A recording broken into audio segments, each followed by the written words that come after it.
Halo semua, kami dari kelompok 5 dengan anggota Chelsea Losung, Brian Tilaar, Elizabeth Walewangko, Irfan Guguyu, Lady Kando, Nadia Emor, dan Yusua Rotu akan membahas penerapan metode simulasi kejadian diskrit pada layanan antar pesan. Dalam kehidupan sehari-hari, pada umumnya orang sangat membutuhkan energi untuk bisa melakukan segala macam aktivitas. Agar tubuh kita memperoleh energi untuk beraktivitas, maka tubuh kita memerlukan zat karbohidrat. Kesibukan orang yang padat atau inginnya kepraktisan dalam hal mendapatkan makanan membuat kebanyakan orang mencari makanan-makanan instan atau yang tersedia di restoran-restoran dengan menyediakan fasilitas layanan antar pesan. Ada banyak restoran cepat saji yang menawarkan berbagai menu dan pelayanan untuk memuaskan konsumen. Restoran KFC adalah salah satu restoran cepat saji yang banyak diminati.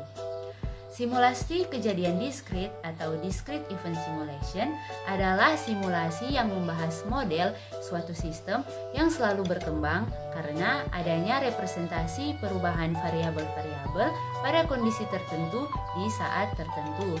Dijelaskan juga bahwa discrete event secara konsep dapat dikerjakan dengan menggunakan perhitungan-perhitungan secara manual. Tetapi oleh karena begitu banyak data yang akan diproses, di mana dibutuhkan media penyimpanan atas proses-proses tersebut, maka penyelesaian permasalahan menggunakan discrete event simulation disarankan untuk menggunakan media komputer. Pada waktu-waktu tertentu, KFC menerima pesanan dari konsumen yang sangat banyak dan dapat membuat proses pengiriman pesanan ke konsumen menjadi lambat karena keterbatasan karyawan yang khusus dalam menangani pelayanan antar pesan. Hal itu akan membuat antrian dalam proses pengiriman pesanan. Metode simulasi kejadian diskrit banyak digunakan dalam menangani masalah yang berhubungan dengan antrian. Nah, simulasi adalah suatu cara dalam melakukan percobaan dengan menggunakan model pada sistem nyata. Selain itu, simulasi juga dapat memberikan penyelidikan secara langsung dan terperinci pada periode waktu khusus. Simulasi tidak menghasilkan jawaban dari sebuah permasalahan, tetapi menghasilkan cara untuk mengatasi permasalahan. Pada simulasi, ada beberapa pendekatan yang dapat digunakan, yaitu sistem dinamik, discrete event, dan agent-based. Pada penelitian ini, pendekatan yang digunakan adalah discrete event, dikarenakan discrete event merupakan pendekatan simulasi untuk sistem yang memiliki tahapan proses waktu tertentu. Berdasarkan mekanisme pemajuan waktu simulasi atau time advance mechanism, maka discrete event simulation dibedakan menjadi dua, yaitu next event time advance and fixed increment time advance.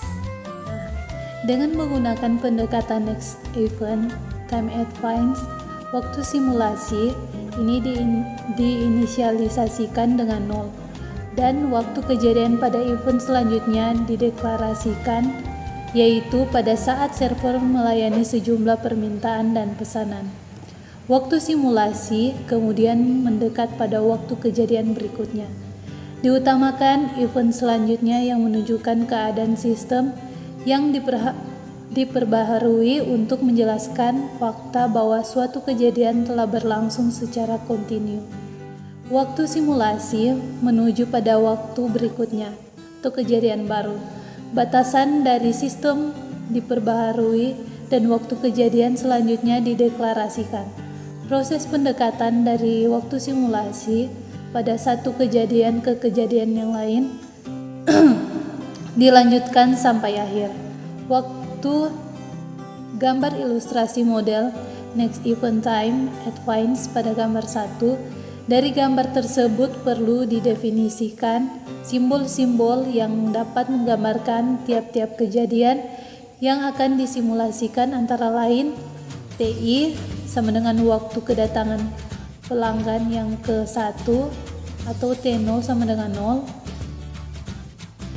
AI sama dengan TI kurang TI kurang 1, sama dengan waktu antar kedatangan antara yang I kurang 1 dan ke I adalah kedatangan pelanggan. SI sama dengan waktu yang dibutuhkan server dalam melayani pelanggan yang ke I, pelanggan yang harus dilayani lebih dahulu dalam antrian. DI sama dengan waktu tunggu yang dibutuhkan pelanggan yang ke I. CI sama dengan TI tambah DI tambah SI sama dengan waktu yang dibutuhkan untuk melayani pelanggan yang ke I sampai meninggalkan tempat pelayanan VEI sama dengan waktu kedatangan kejadian yang ke I yang bervariasi. I adalah nilai dari waktu simulasi E0 sama dengan 0. Pertama kali proses berlangsung status E0 sama dengan 0, itu berarti server kosong, tidak ada pelayanan kedatangan TI. Adalah nilai waktu kedatangan pertama A1 yang dibangkitkan oleh tabel distribusi FA. Teknik untuk membangkitkan angka random, waktu simulasi kemudian ditambah dari E0 dengan waktu kejadian berikutnya. E1 sama dengan T1. Pada saat pelanggan datang pada waktu T1 akan mendapati server yang kosong, tidak melayani idle. Pelanggan tersebut otomatis akan masuk untuk dilayani sehingga waktu tunggu yang diperlukan D1 sama dengan 0. Status server kemudian dinyatakan sibuk sedang melayani. C1 menunjukkan bahwa lama waktu dibutuhkan dinyatakan sibuk.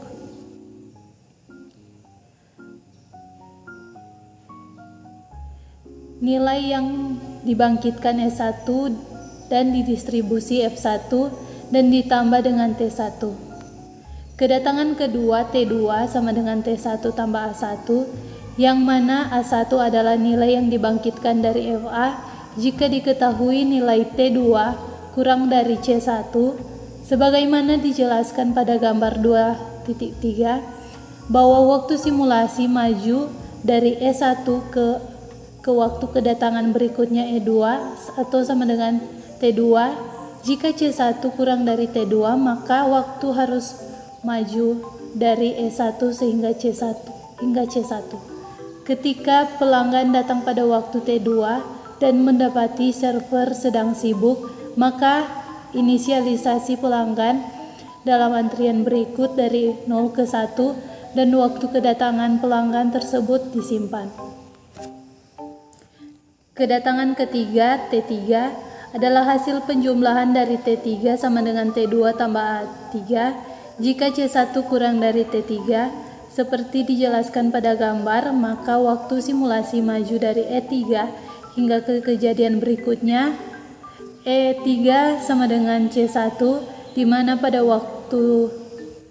pada saat waktu pelanggan yang datang pada T1 sudah selesai dilayani, sehingga server akan melayani pelanggan selanjutnya yang masuk ke dalam antrian T2. Ketika pelayanan T2 dimulai, status antrian pada T2 sama dengan 0. Maka waktu tunggu dalam antrian dan waktu yang dibutuhkan server dalam pelayanan dihitung. D2 sama dengan C1 kurang T2 dan C2 sama dengan C1 tambah S2, di mana saat S2 nilai yang dibangkitkan dari Fs distribusi. Jika T3 kurang dari C2, maka status antrian untuk T3 berubah dari 0 sama dengan 1 untuk menyatakan server dalam proses melayani pelanggan, yaitu T2. T3 akan mendapatkan pelayanan pada saat E5.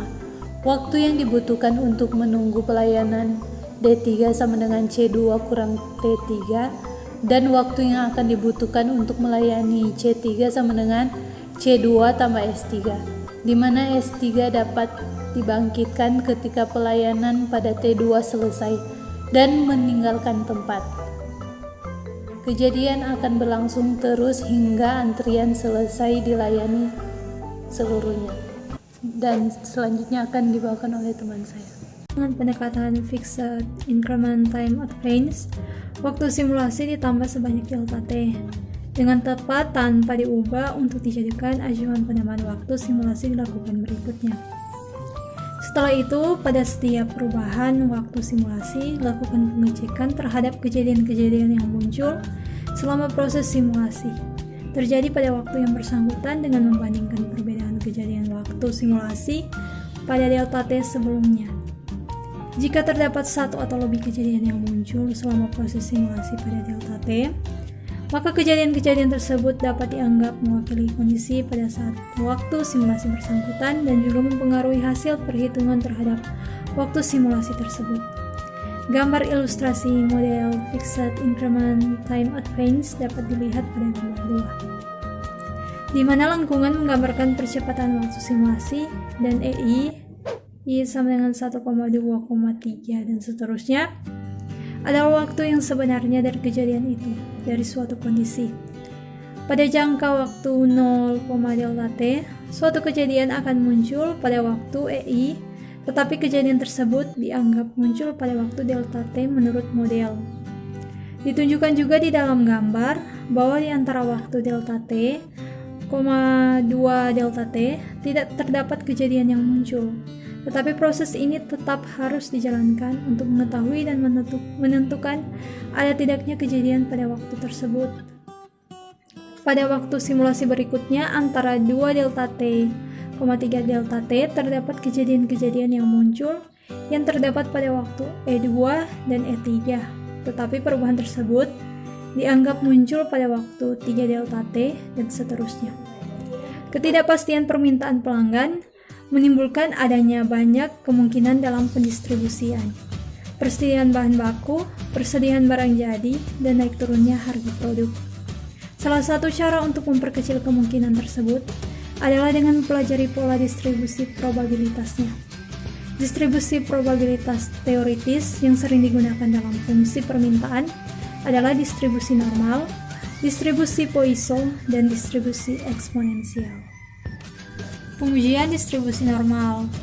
Pengujian bertujuan melihat tingkat kesesuaian antara fungsi distribusi hasil pengamatan dengan fungsi distribusi teoritik tertentu, dengan menetapkan suatu titik yang menggambarkan perbedaan maksimum keduanya. Yang pertama, statistik uji. T hitung sama dengan maksimal mutlak fx kurang xx. Keterangan fx yaitu fungsi distribusi kumulatif dari suatu distribusi normal, dan sx yaitu fungsi distribusi kumulatif dari suatu distribusi pengamatan. Yang kedua adalah kriteria penolakan. Jika nilai T hitung lebih dari sama dengan W1 kurang alfa, maka H0 ditolak. Tabel yang digunakan adalah tabel Kolmogorov-Smirnov. Langkah-langkah pengujian. Yang pertama, menetapkan hipotesis awal dan hipotesis tandingan. Hipotesis H0 yaitu data mengikuti distribusi normal, dan H1 data tidak mengikuti distribusi normal. Yang kedua, menghitung statistik uji. X bar yang menyatakan nilai rata-rata. Untuk menentukan harga fx, maka nilai X bar harus ditentukan dengan cara X bar sama dengan sigma I sama dengan 1 sampai N XI kali FI per N. Keterangan X sama dengan mu sama dengan rata-rata. Ditentukan nilai probabilitas untuk masing-masing X dari normal, Z sama dengan X kurang mu per sigma. Keterangan X di sini yaitu nilai tengah dari kelas pada distribusi frekuensi.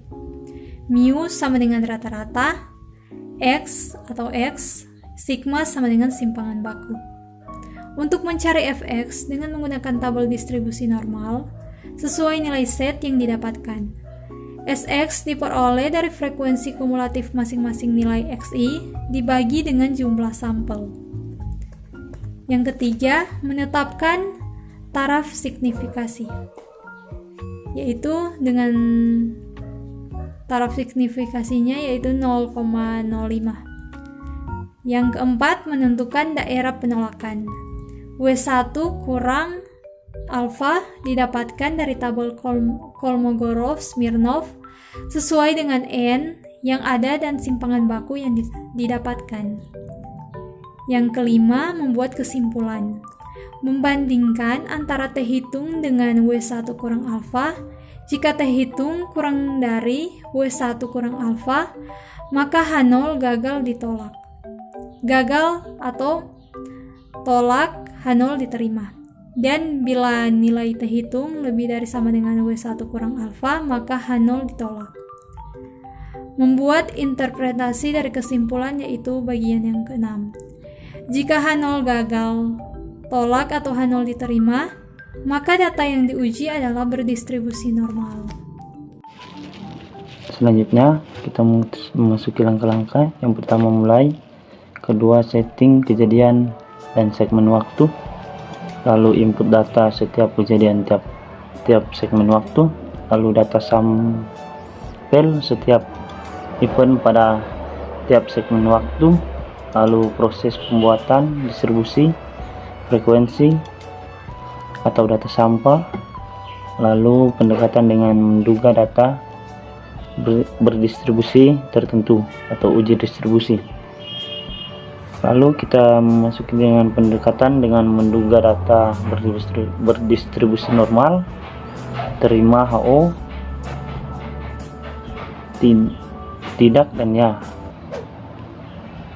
Data berdistribusi normal, kalau ya itu data berdistribusi normal, kalau tidak itu kita menuju dalam pendekatan dengan menduga data berdistribusi eksponensial. Baru data berdistribusi eksponensial, lalu bangkitkan bilangan acak sesuai dengan distribusi. Data bilangan acak berdistribusi tertentu, baru proses perhitungan dengan metode discrete event atau time events. Lalu kita masuki dalam hasil perhitungan alternatif atau cirrus, yaitu kita masuki dengan selesai. Dan untuk slide selanjutnya akan dibawakan oleh rekan kami. Selanjutnya, pada penelitian sebelumnya dengan judul analisis dan simulasi sistem antrian pada bank ABC yang dilakukan oleh Farandika OID DKK, simulasi melakukan dengan menggunakan model antrian MMC, yaitu pelayanan yang dilakukan secara ganda, pola kedatangan Poisson, pola pelayanan eksponensial, dan antrian tak berhingga. Pada studi kasus pada penelitian ini menggunakan simulasi kejadian diskrit dikarenakan antrian pada restoran KFC Jawa Tarakan mengalami antrian yang panjang pada waktu-waktu tertentu saja. Aplikasi penerapan metode simulasi kejadian diskrit pada layanan antar pesanan KFC dibuat menggunakan bahasa pemrograman Borland DLP. Proses penataan pesanan konsumen dapat dilihat pada gambar 4. Pada gambar 4, proses data konsumen berfungsi untuk mendapatkan data antar kedatangan telepon, data alamat telepon, waktu selesai dilayani, dan jarak tujuan dengan langkah-langkah sebagai berikut. Pertama, tombol start berfungsi untuk mendapatkan waktu awal telepon. Tombol stop berfungsi untuk mendapatkan waktu akhir telepon. Tombol close berfungsi untuk keluar dari form. Kemudian akan dilakukan banyak proses lainnya, yaitu proses perhitungan distribusi frekuensi digunakan untuk mendapatkan tabel distribusi frekuensi dari data antar kedatangan, proses perhitungan mencari X dan S digunakan untuk mendapat nilai X bar rata-rata dan S standar deviasi. Dari tabel distribusi frekuensi data antar kedatangan telepon, proses perhitungan distribusi normal digunakan untuk mengecek akan kebenaran dugaan distribusi data antar kedatangan telepon. Proses perhitungan distribusi frekuensi digunakan untuk mendapatkan tabel distribusi frekuensi dari data lama telepon. Proses mencari X dan S digunakan untuk mendapatkan nilai X bar rata-rata dan S standar deviasi. dari tabel distribusi frekuensi data alamat telepon. Proses perhitungan distribusi normal digunakan untuk melakukan pengecekan akan kebenaran dugaan distribusi data alamat telepon. Proses perhitungan pembangkit bilangan acak digunakan untuk memperoleh nilai X dari data antar kedatangan telepon. Distribusi normal yang akan digunakan dalam proses perhitungan simulasi. Proses pembangkit bilangan acak digunakan untuk memperoleh nilai X dari data alamat telepon. Berdistribusi normal yang akan dilakukan dalam proses perhitungan pembangkit bilangan acak digunakan untuk memperoleh nilai X dari data antar kedatangan telepon. Berdistribusi eksponensial yang akan digunakan dalam proses perhitungan simulasi. Proses pembangkit bilangan acak digunakan untuk memperoleh nilai X dari data alamat telepon. Berdistribusi eksponensial yang akan digunakan dalam perhitungan simulasi. Hasil perhitungan simulasi dapat dilihat pada gambar 5. Selanjutnya akan dibacakan teman kelompok saya.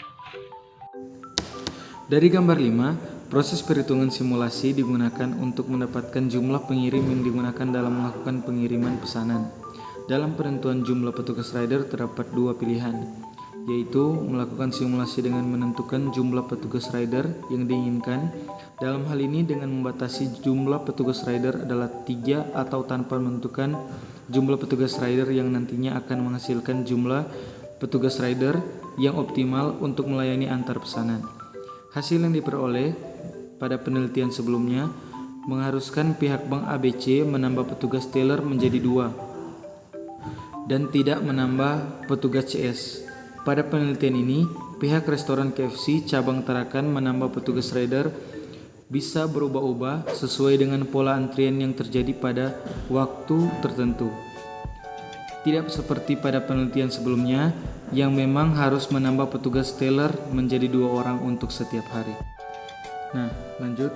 Terdapat beberapa kendala pada simulasi yang dilakukan pada penelitian ini terhadap kasus antrian pelayanan antar pesan yang dilakukan oleh restoran KFC cabang Tarakan. Antara lain dalam penentuan waktu jarak tempuh antar restoran ke tujuan harus benar-benar menghitung waktu dengan mempertimbangkan kondisi yang terjadi pada saat pengantaran dengan mempertimbangkan beberapa hal seperti lampu merah, kemacetan, kondisi motor yang kurang baik, dan lain sebagainya, sehingga simulasi yang dihasilkan benar-benar optimal. Selanjutnya akan dilanjutkan oleh teman saya. Kesimpulan, dengan menerapkan simulasi kejadian diskrit pada proses layanan antar pesan dapat meminimalkan jumlah karyawan yang bertugas dalam proses pengiriman pesanan. Apabila kesalahan yang timbul dari setiap proses bisa diminimalkan, maka akan meningkatkan efisiensi dan efektivitas kerja pada bagian pengiriman pesanan atau rider. Dengan batasan efisiensi dan efektivitas yang dimaksud di sini terbatas pada waktu yang dibutuhkan. Dengan disimulasikannya permasalahan yang terdapat pada KFC cabang Tarakan dapat memberi masukan pada supervisor untuk melakukan penambahan karyawan khususnya rider pada saat waktu sibuk agar tidak terjadi antrian. Jadi inilah hasil pembahasan kami tentang penerapan metode simulasi kejadian diskrit pada layanan antar pesan. Disampaikan terima kasih. Tuhan Yesus memberkati.